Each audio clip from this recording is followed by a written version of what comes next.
Today's First Alert afternoon weather update is brought to you by Lockhart Roofing.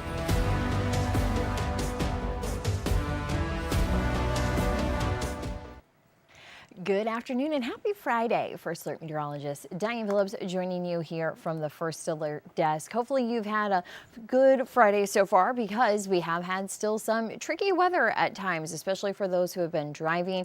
We did also have our First Alert weather day this morning. That has been expired for today. So we are now just trying to switch gears, kind of stay on top of the lake effect that we have on the backside of this system, but also kind of give you a preview of what's happening here going into the weekend and also into the stretch of the holidays. So we are going to be talking about quite a few things here at the First Alert desk. One of the things, though, that I do want to share with everybody is our content that I just put out. I'm going to pull it up here. Because I do understand that this morning we had that First Alert weather day. We were forecasting that flash freeze, and it didn't quite pan out for us. And I think a lot of us are okay with that. I know I am okay with that. I was happy to maybe miss the mark on the forecast a little bit, but then we didn't have to go and put ice skates on our cars to get to work or school. So a lot of students were able to get there for their holiday parties today, and then a lot of us were able to get to work on time as well. So some good news there. But I did want to explain kind of why this forecast maybe didn't go as planned. So when you're on our website, I'm going to bring this over here. So this is our website. When you're at the home page, you're going to see here that we have our First Alert Weather tab at the top. So when you click on First Alert Weather, you'll see kind of all of the weather happenings here. And then if you come over to First Alert Specials, they're kind of at the top of the weather section. You'll see that article that I wrote up there. So why this system did not materialize. So actually, you'll see kind of in the live stream here that will be streaming what we're working with. But some of the things that I talked about is the decision on making a First Alert weather day, how we go about it, what is a First Alert weather day. Basically what a First Alert weather day is it's a instance where the weather is going to be impacting you. And we want to be the first to let you know when this system is going to be maybe slowing you down, be an inconvenience, have some impacts to your daily normal routines, even if that's as simple as maybe needing a few extra minutes out the door in the morning, potentially lining up some babysitters if school gets canceled, or even property damage during the summer season. So that's what we watch for in First Alert weather days. Kind of recapping this past week, we did issue that First Alert weather day possible, but then we did upgrade it as the week went on because we were watching out for wet roadways. Now, how the forecast looked, what we were anticipating from it is that we were going to have that rainfall end and then cold air come in right behind it. So that's pretty close to what we had. We had the rainfall end along 127 around the 11 o'clock hour, in the Tri-Cities along 75, even around Flint around that midnight time frame. And then just shortly after 1 a.m. we had that rainfall exiting the thumb and completely leaving mid-Michigan. When I looked at some of the sensors in just kind of those three locations, I saw that once that rain stopped, then we had our temperatures fall in the next hourly reading below freezing. So it didn't take long, and that cold air did come in. So we did have that big temperature drop like we were forecasting. We did also have that burst of wind. One thing, though, that we were tracking during the day was in Wisconsin and Iowa. We were looking at those winds kind of dying down a little bit, and they were kind of right once that front passed, we were seeing that those wind gusts were falling. So if we didn't have the wind last night, that would have definitely been a problem for us to start to ice over. So again, we kind of still had that forecast lining up. We had the cold air coming in right behind the front. So we had the setup to make it happen. Of course, when anything's wet and it gets at that freezing mark, of course, we're going to start to see that freeze up. Another thing, though, that also kind of played into this forecast is that the evaporation rate was something to keep in mind. That dry air came in when the cold air came in, and then that allowed our evaporation to happen a little bit faster, a little bit better. So that also helped our roadways to dry out. So between evaporation and the wind speeds, that's why we didn't have our roads all that wet for us to have then those icy spots. Still, there were some icy conditions. I know I saw a couple of sidewalks, a couple of driveways that were a little bit glassy looking. So you still may find some spots that are a little bit slippery, but I talk about in the article how we see those conditions kind of playing out, and then really kind of going and looking ahead for us in the forecast on how we're going to go still about those first alert weather days. So we still look at the big picture. We're always kind of looking even in the next week to 2 weeks out to kind of see, oh, we'll have to watch this system when we get a little more data. How does this hold? How does this evolve? Does this wave actually take shape? So those are just some of the things that we are watching for in the forecast when we're looking at the big picture. Of course, what happened with this forecast is we had about a 2 to 3 hour window. We were talking from about 1 a.m. to 3 a.m. for getting that cold air in, and then also how are the wind speeds at that time frame. So it did work out to where we didn't have icy roadways this morning, but if we didn't have the wind, if we didn't have that evaporation going on and those temperatures did fall like they did and as we had forecasted, that could have meant that a lot of us were having a slow start out the door this morning. So again, we are very happy that we didn't have to have our ice skates to get to the car this morning, but we are going to find that, of course, that first alert weather day, maybe not reaching up to par on that, but we're still, of course, going to be continuing to issue them here during the winter season. I know a lot of folks might think, oh my goodness, it's hype, it's a scare factor. It's not that. The reason why we do these first alert weather days is we just want to prepare you for what's coming. If we're sitting back here going, okay, people are going to need extra time for the commute, we're going to need extra time for our commutes, then you should know that. So that's why we have those first alert weather days, so that you can just know when maybe your normal routine isn't going to go off like it normally does, because everybody loves the routine, and when that gets thrown off, sometimes it creates a little bit of havoc. But as we jump into current conditions, I do want to show our camera here. This is our vehicle seated Harley-Davidson camera, and we're looking towards the north on 75. Roadways looking pretty good, but we do still have some snow showers here, so those are going to be sticking around for a little while yet. We are finding that we have the lake effect that's still going strong. Some of these snow squalls are still fairly healthy at times. I actually am going to bring up our radar here. So it's mainly lake effect on what we're working with, just kind of the angle and orientation of that wind coming through, with it kind of being west northwesterly, is why we are seeing some of that snow coming through. So I do want to zoom in here towards Flint and into Genesee County, because we are seeing those snow showers. Of course, this camera is positioned here just north of I-69, so I believe it's the Miller Road exit or overpass that we do see that over. So that's why we still kind of have that lighter snow. What I'm watching here, though, is on the northbound, or not the northbound, but just the northern portion of 475 and even around Mount Morris along M54. And you can even see through Richfield, kind of right in between Otisville and Davison along M15. This band right here is fairly thick. I anticipate that we are going to have visibilities that drop within that line. So that's what we're going to be watching for this to kind of continue to move east and south. So it's mainly going east, but we do have a little southerly pull. So if you're in Davison, anticipate potentially having those visibilities dropping here. We're also watching this along I-69, because of course, if you can't see while you're driving, that's not a great setup. So just know that we're still watching for some of these snow bands and snow squalls setting up around I-69 and through Genesee, Lapeer, and Shiawassee counties. These have been going on since the morning. I know one of our coworkers was saying, they were like, oh, I had some trouble seeing when I was driving into work. So definitely could have some issues as far as visibility still with these squalls coming through. And you can even see it does cross over here along I-69 in Lapeer County. So even as we get closer towards Imlay City and Almont, that's where kind of that band crosses over the highway. So that continues to stretch through Lapeer County. That's going to be there. And actually head over to the First Alert Weather app. I was able to kind of catch this band earlier today when it was coming through Birch Run. So I captured that video and shared that on the app to kind of talk about these snow bands that are going to be here for the afternoon. But the good news is when we kind of pull back out here, I'll go back to our mid-Michigan view. We are finding that that wind direction is changing a little bit. It is still blustery outside, but we still have the snow that's coming down here in Roscommon and Ogama counties just because of that northern lake effect across northern lower. And then we are finding the Grand Rapids area, even around Muskegon, coming in along 131. Even towards Kalamazoo, they're still picking up on some good lake effect today. So the bands that are making it across, it's really just this last one that we have here coming through Genesee and Lapeer counties that we are watching for. Beyond that, that energy you can see kind of settling down a little bit. We do still have some lighter returns around Sand Lake coming in closer towards Ionia. So we'll be watching that for Isabella and Gratiot counties. But at least we are seeing that trend that we are drying out the forecast, that lake effect is going to be settling down. It will help when the winds settle down as well. But so far, some of our wind gusts I actually just saw one in Saginaw at 44. We have 43 as that current wind gust.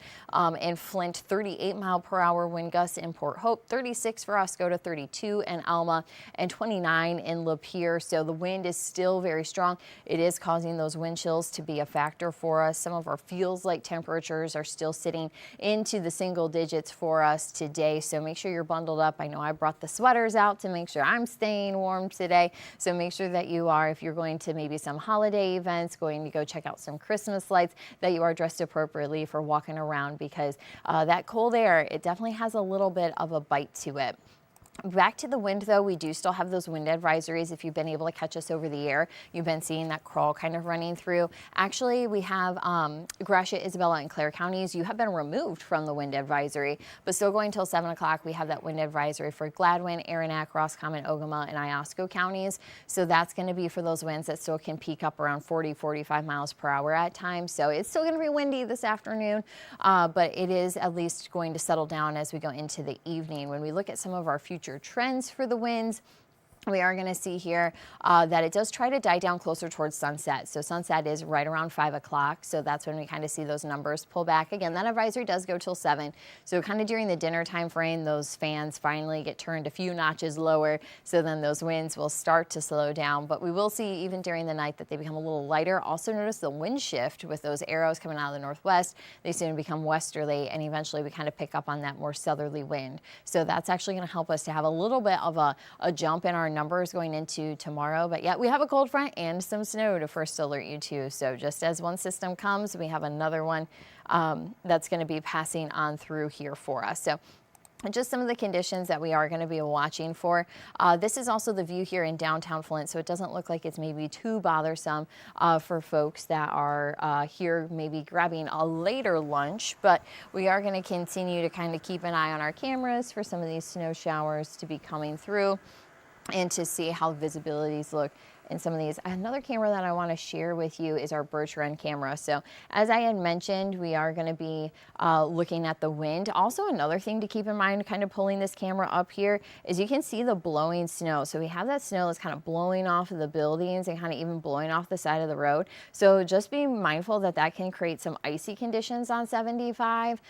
We will see that that is a possibility whenever you kind of have that snow blowing across. It just kind of sticks to that concrete and creates kind of that icing effect. So that's something to be monitoring there on the southbound lanes of 75.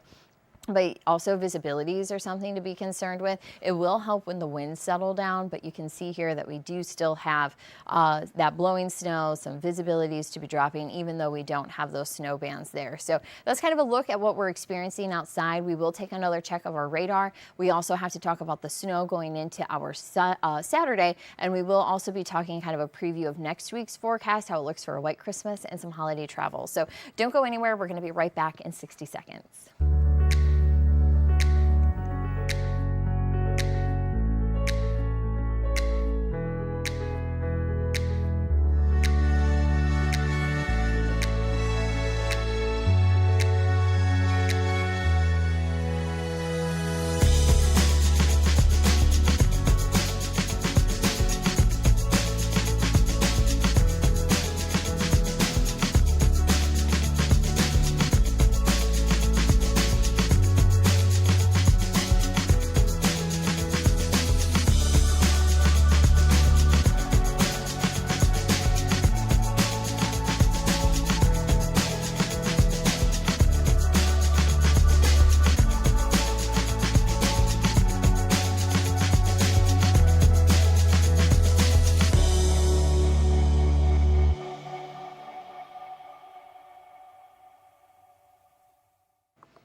All right, we are back, going back to radar, because on kind of this lower peninsula view, we are seeing that we aren't the only ones dealing with the lake effect. Of course, our friends northern, lower, and West Michigan, they're really kind of taking the bulk of it. But we are still seeing some of those bands and squalls kind of making it across. So that's why we are looking at some of those snow chances here along I-69. And then we're going to continue to kind of see those work their way out. But it's just going to take some time. It's not really all that fast moving lake effect. So that's why it's just not clearing the area as quickly as we would like to see. But as we we jump into the hour-by-hour forecast, we will see that the blue does start to disappear. So as we go into this evening, the winds start to drop down. We lose the mechanism to get the lake effect going. So we are going to find that during the night it is pretty quiet. So if you have some Friday night plans, maybe it's the work holiday party tonight, you're going to be going to a restaurant, you will see that we are going to be finding that overall the conditions are pretty quiet in the first alert forecast. And that's even how it's going to start out on Saturday. I've heard Saturday is going to be a pretty busy shopping day. And if you maybe are in that holiday rush needing to get some gifts, we do have some snow to first alert you to. Now the morning is going to be dry. We'll have some cloud cover that's hanging around, but we do have a cold front that's going to be swinging through. We anticipate that to start to enter from the northwest portions of mid-Michigan around lunchtime on Saturday. This is going to continue to move across. You can see here at 3 o'clock, we anticipate it a little bit closer towards the Tri-Cities. Another thing to also point out is there's a little bit of green there on the southern side of the system. I do anticipate that we could have some raindrops mixing in. I'm planning on snow being the primary source of precipitation, but still some rain can kind of cut in there a little bit. And that's also why we are going to find snow totals with this one isn't really all that high. So it's still enough though that you'll want to keep an eye to roadways. Whenever something's falling from the sky, always know that roads could be slippery, but especially when we are talking about some snow. We'll even see that trying to come through the Flint area and up into the thumb closer towards 5 o'clock. So 5, 6 o'clock is kind of the last little burst of the snow to come through because it does then finally clear the area. But with it, once that cold front passes, we source our winds back out of the west and northwest directions. So that's going to bring some lake effect chances for us. So much of our Sunday is going to be dry. A couple of flurries, can't rule them out just because of the lake effect, but a lot of us are not going to have any travel impact. So if that's kind of maybe the day that you're headed out of town or you have family coming in, you're going to see that really over the weekend, travel is not going to be much of a concern across mid-Michigan and even across the state either. So if you have maybe some early gatherings and you're going to be traveling this weekend, overall, we don't have any big weather makers. It's just that quick burst of snow coming through. Let's talk about snow totals, considering what we have left to pick up today and going into tomorrow. And even I'm going to pull this back a little bit. Well, overall, we'll talk.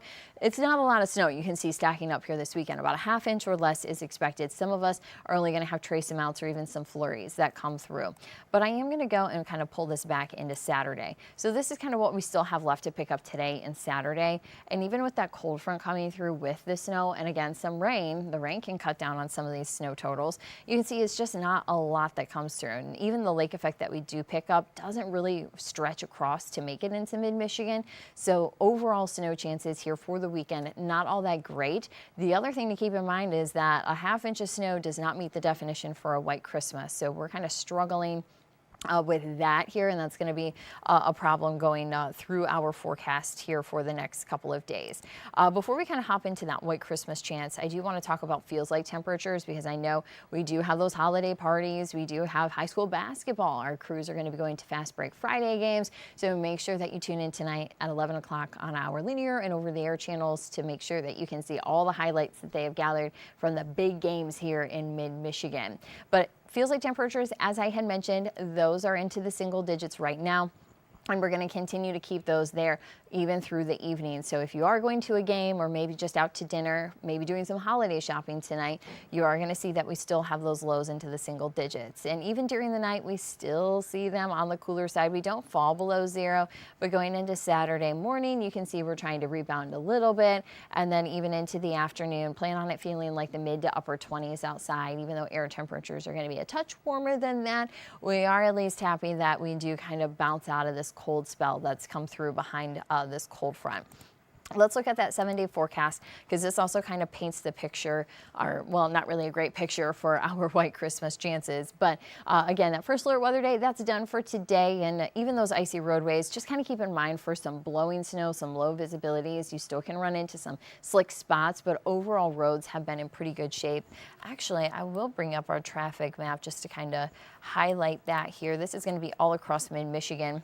And you can see a lot of the main highways, we're moving at posted speeds here, no big slowdowns or delays to report, even here across Genesee County. So a good thing to point out is here coming into Lapeer, it is quite a bit slower, and it's even slow along M15, kind of right where that boundary sets up. So just know kind of that exit ramp across M24 to I-69 coming into Lapeer with that band setting there, that's where visibilities are dropping. We're picking up on some light amounts of snow, so that's making it potentially a little bit trickier for drivers. But You can even see some slowdowns coming in a little bit closer towards M53, and that's where we see some of those slower conditions. Again, that's where we've been seeing that boundary setting up for some of the snow squalls. But throughout the thumb and the Tri-Cities, in good shape here. And even if you're maybe traveling north, headed to the UP in mind, we are going to find that we do have some good roadways. Now, one thing to keep in mind, First Alert meteorologist Matthew Mondro, he's a good snowmobiler, but he said that across the lower peninsula, conditions for doing that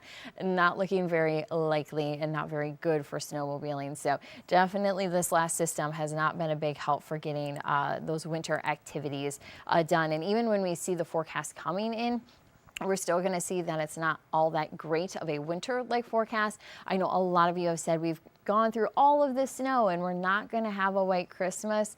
It doesn't look like it, because we aren't going to be looking at over an inch of snow with that Saturday rain-snow mixture coming in. And then behind it, I don't have any systems even leading into the 25th. By the 25th, that Thursday, where you see Santa there, we do have the rainfall. Well, rain doesn't equate to a white Christmas, so we're kind of going in the opposite direction, especially with highs into the upper 40s by the holidays. So if you're looking for a white Christmas, the definition is a 1 inch of snow on the ground by Christmas morning, and it doesn't have to be freshly fallen snow. It could be old snow. So if we didn't lose any of our snow that we picked up earlier and we just carried that through the 25th, then we would have had a white Christmas. But Mother Nature, she must be thinking a green and brown Christmas this year, because temperatures, though they are warming back up tomorrow into the mid-30s, they fall again behind that cold front to around 22 on Sunday. But then we try to bring some heat back in. We're going to be looking at some 30s and some 40s. During the work week, we are going to be finding that it's also dry, no big snow chances. And again, we are watching for some rain going into the 25th on Thursday. So overall, white Christmas chances not looking likely here, but always something that we want. I know Colette, she's crossing her fingers. She's doing all the snow dances that we can to get that, because she's saying, Diane, I really want one. So we're working on it. We're trying, but it just doesn't look all that favorable in the forecast. But of course, we are going to be keeping an eye for holiday travel. So if you are going to be traveling, make sure you have that First Alert weather app up and running. That's going to be a great tool to have. Let me bring up the app QR code here so you can get that scan. And even if you are traveling for the holidays and you're not here in mid-Michigan, if you just leave it on current location, it will then give you the forecast for where you are at. So even if you are not home for the holidays, you can still stay on top of the weather, and you can also still get the good content that we're going to be pushing out here. Of course, a lot of it will be geared towards mid-Michigan, but you want to stay in touch with all things happening at home, especially when you come back. So again, make sure you have the app. It's a great tool to have here.